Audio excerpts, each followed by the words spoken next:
Anies bawa mikrofon dan ada masa pendukung yang setia menunggu. Tampaknya memang sudah direncanakan dari awal. Semua ini demi pencitraan dan sensasi.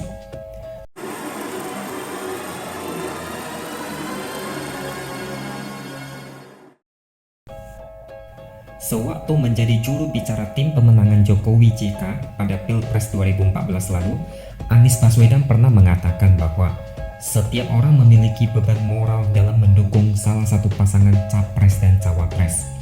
Saat itu, dia menanggapi kampanye hitam yang marak beredar, terutama tabloid obor rakyat yang isinya fitnah dan biadab. Dia bilang, segala perilaku akan menunjukkan sifat dan gaya bekerja calon yang didukungnya. Siapapun yang menggunakan kaos, pin, topi bernama calonnya, maka dia secara moral mewakili cara berpikir dan cara bekerja calon yang didukungnya. Jadi, dalam bahasa orang awam, perilaku atau kelakuan pendukung kurang lebih mirip dengan kelakuan yang didukung. Pernyataan ini benar-benar menjadi bumerang buat Anies saat ini. Anies bisa dikatakan sudah menjadi seperti oposisi. Pendukungnya pun dari kelompok yang tidak suka dengan pemerintah.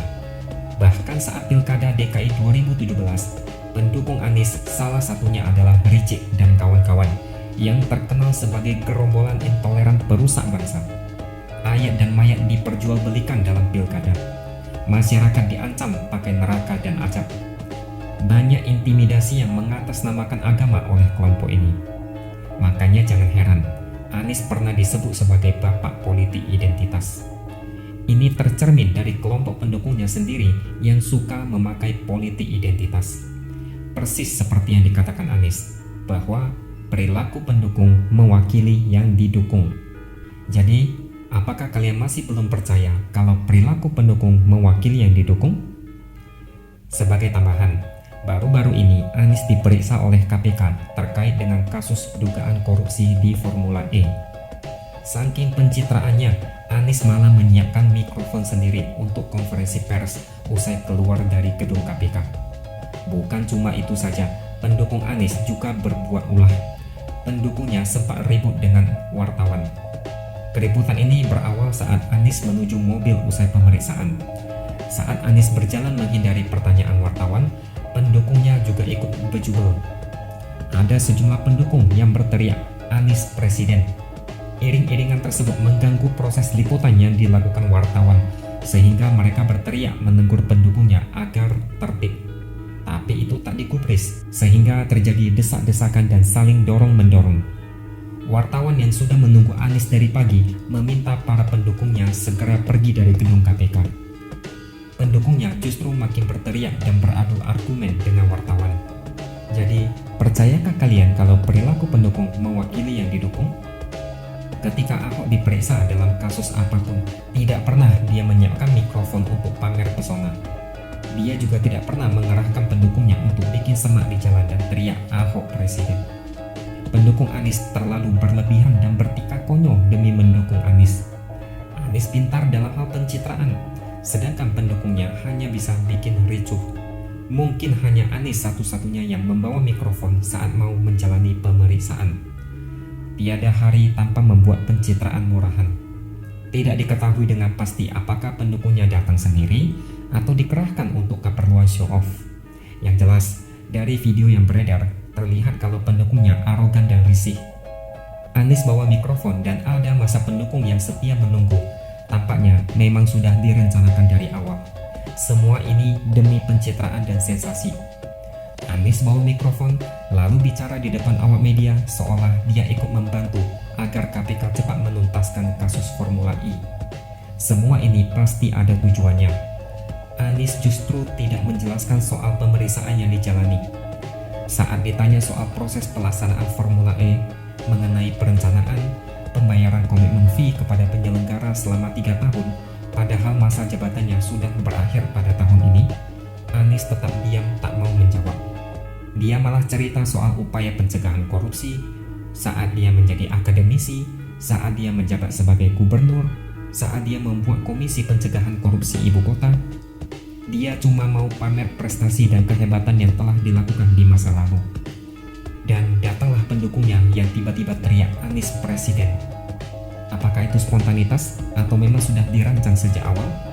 Sungguh aneh kalau semua itu spontanitas. Anggap saja ini semacam trik marketing supaya publik menilai Anies itu hebat. Pendukungnya banyak, teriakan Anies Presiden menggema di mana-mana. Padahal semua itu hanya pencitraan palsu yang dibuat-buat dan direncanakan sejak awal. Anies memang rajanya drama pencitraan karena banyak janji kampanye yang tidak capai target. Ada banyak kepalsuan dalam diri Anies. Rakyat disuapi dengan janji manis, kegagalan dimanipulasi jadi prestasi palsu, kinerja tak becus dimanipulasi lewat tata kata yang indah. Dan satu lagi statement Anies yang cukup menggelikan. Dia mengaku bersyukur diundang untuk membantu KPK, dan dia hadir untuk membantu apa yang dibutuhkan oleh KPK. Ini juga ucapan yang sangat dipaksakan. Kalau memang bersyukur dan bisa membantu, bukankah sudah dia lakukan sejak dulu? Ketika banyak yang menemukan kejanggalan dalam hal anggaran, Anies bisa langsung melakukan penyelidikan, dan kalau ditemukan penyelewengan, harusnya lapor ke KPK secepatnya. Yang terjadi adalah Anies dipanggil, lakukan persiapan, siapkan mikrofon, ada masa pendukung, lalu buat pencitraan. Ini bukannya membantu KPK, melainkan kewajiban yang harus dipenuhi karena panggilan dari KPK. Kalau memang membantu, tidak usah dipanggil pun, Anies akan datang sendiri dan memberikan data atau bukti pendukung. Ini hanya basa-basi dari bahasa Anies untuk menunjukkan pada publik bahwasannya dia membantu, padahal cuma dipanggil. Ibarat dipanggil baru datang, kalau tidak dipanggil maka tidak akan datang dan bersikap masa bodoh. Begitulah sifat asli Anies yang makin lama makin kelihatan jelas, apalagi pendukung di gedung KPK. Bayangkan kalau Anies ikut nyapres, pendukung model apa yang akan turun tangan membantu Anies? Saat diperiksa KPK saja, pendukungnya sudah ricuh, apalagi dalam skala pemilihan presiden, pasti akan lebih ricuh dan banyak keributan. Makanya, negara ini harus dipimpin oleh orang yang memang bisa bekerja, cepat dan cekatan dalam mengeksekusi kebijakan. Dan itu tidak ada dalam diri Anies. Anies cuma pintar manipulasi, pintar menutupi ketidakbecusan dengan keahlian menata kata. Anies juga banyak drama. Padahal saat ditanya soal panggilan KPK, dia mengaku tidak ada persiapan khusus untuk datang ke KPK. Lalu, apakah mikrofon itu bukan persiapan? Apakah mikrofon itu nongol dengan sendirinya?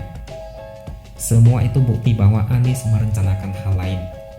Ada persiapan buat panggung politiknya, ada persiapan untuk drama pencitraannya. Kalau Anies jadi presiden, negara ini akan jadi penuh drama murahan, yang mana rakyat akan disuapi dengan drama indah yang tak seindah kenyataan. Masalah berat akan dimanipulasi dengan drama ala Korea yang indah. Demikian opini dari saya, sampai jumpa lagi di video berikutnya.